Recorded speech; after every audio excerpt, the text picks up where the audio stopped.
So I'm taking a trip around Mo2's, and when I tell you that the food was excellent, what I did, my ordered was oxtails and rice, and it was so good.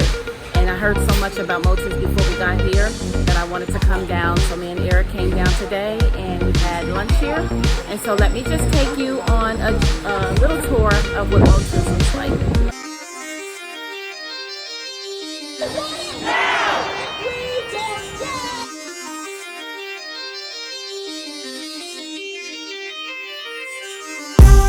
It's been 400 years of slavery and oppression.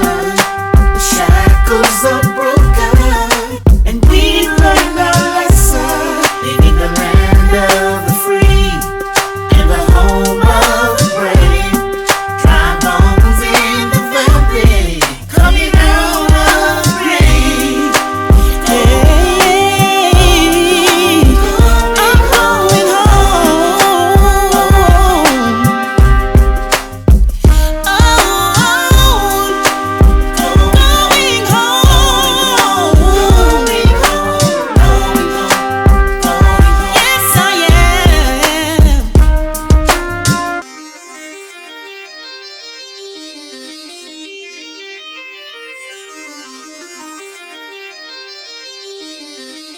We're outside right now.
Hey guys, it's Phoenix Rain, Needles and Nourishment in the Gambia.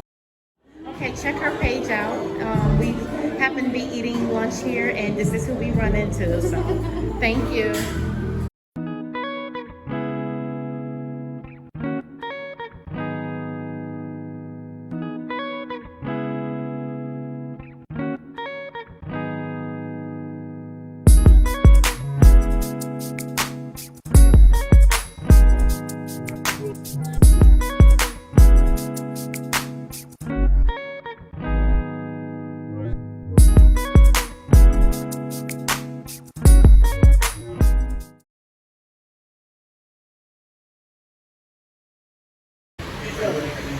All right, guys, we are here today at the famous Mo2's. We have Molly here, and I am extremely excited. We're only 3 weeks in, and I'm already able to do an interview with Molly. I got so many questions going through my head, but I'm just going to start with how has things been here since you've been here compared to London? You know what, with London you have, and anywhere in the West, everything is systems. You have systems for everything, whether it's traffic, you know, light and water, whatever systems.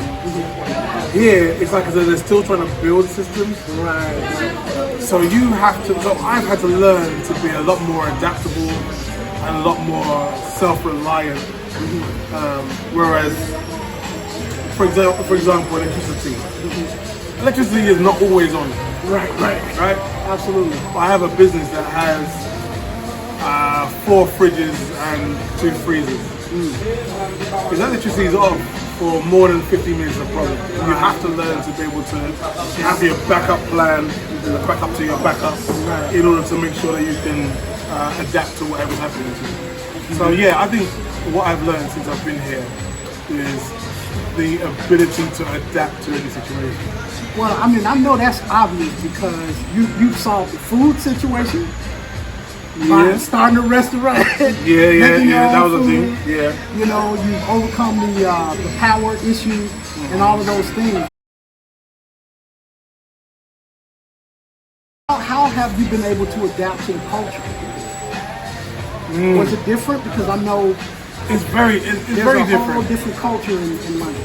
Well, yeah, I mean, it's like over in the UK, like we said earlier on, in the UK and in the States. You know, we're growing up in a sort of a Judeo-Christian slash financial system, right? I'm not sure which is more important, a financial or a Christianity, but that's what we were brought up in. And so you sort of, so it's like when I was living in New York, I just lived right in. I didn't even notice any difference. It was very easy to get on. And I found that friends from the States who spent time in the UK, same. It's like it's the same place, different with a different accent. Whereas when you come here and you have an Islamic basis to your society, things that expectations you have are not there, and then there's new things that you didn't expect. You have to get accustomed to. So, for example, here, you know, at 2 o'clock in the afternoon, staff want to pray. Now, and then you also have the things blasting, they're playing on right, yeah. I mean, you know, you wouldn't think if you're looking for a house, how far is the mosque from this house? Right. I saw this really nice house I was going to move into.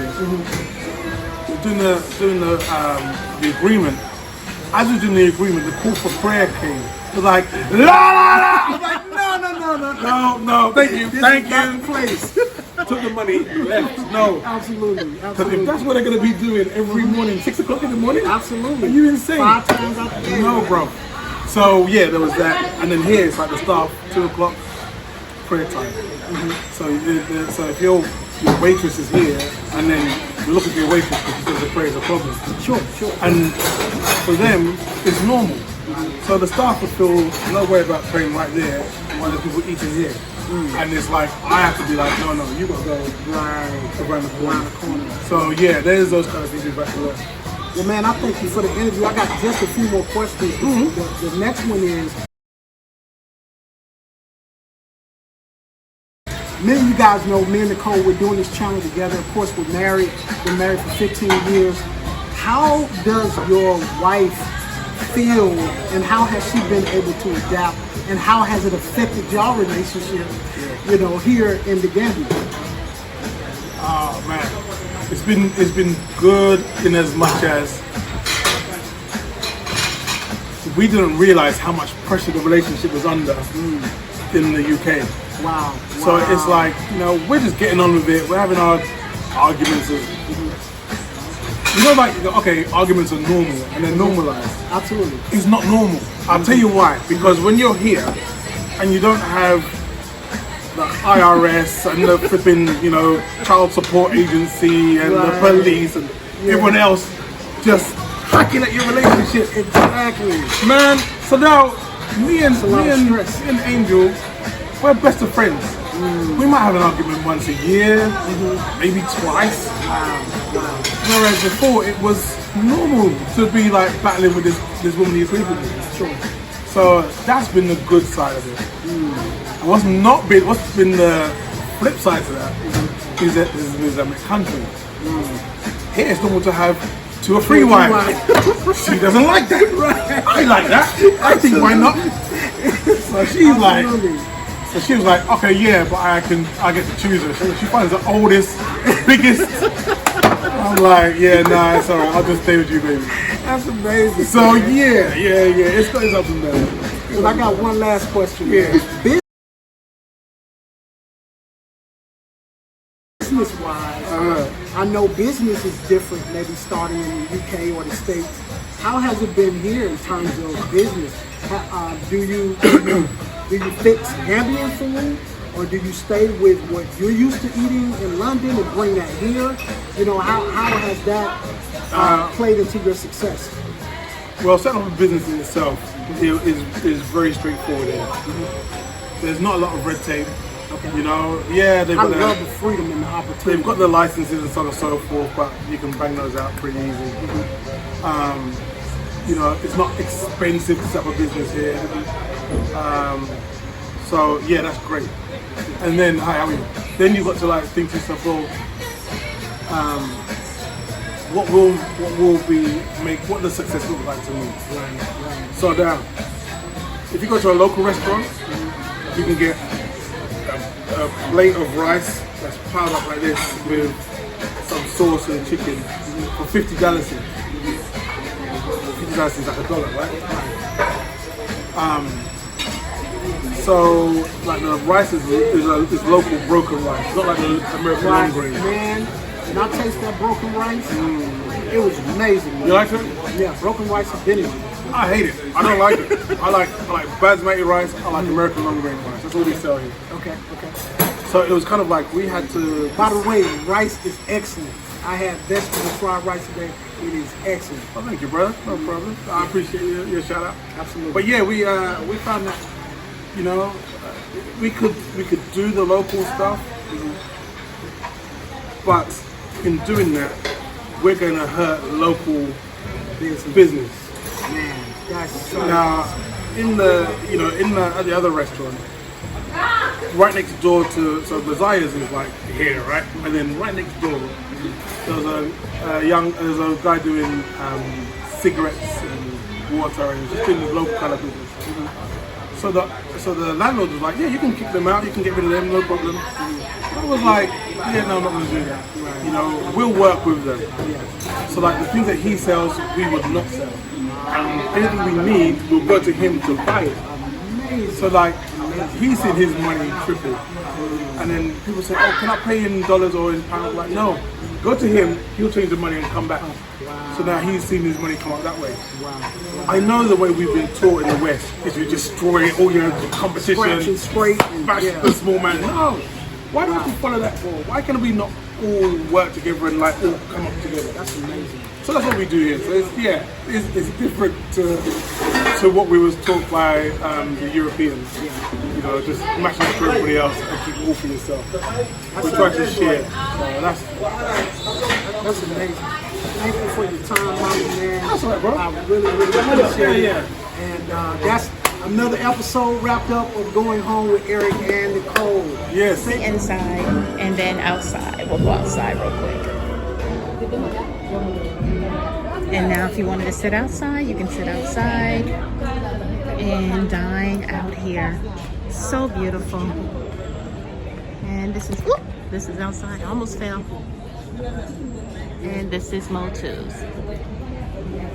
So be sure to check out the restaurant when you come to the Gambia. Food is absolutely delicious. Mo2's.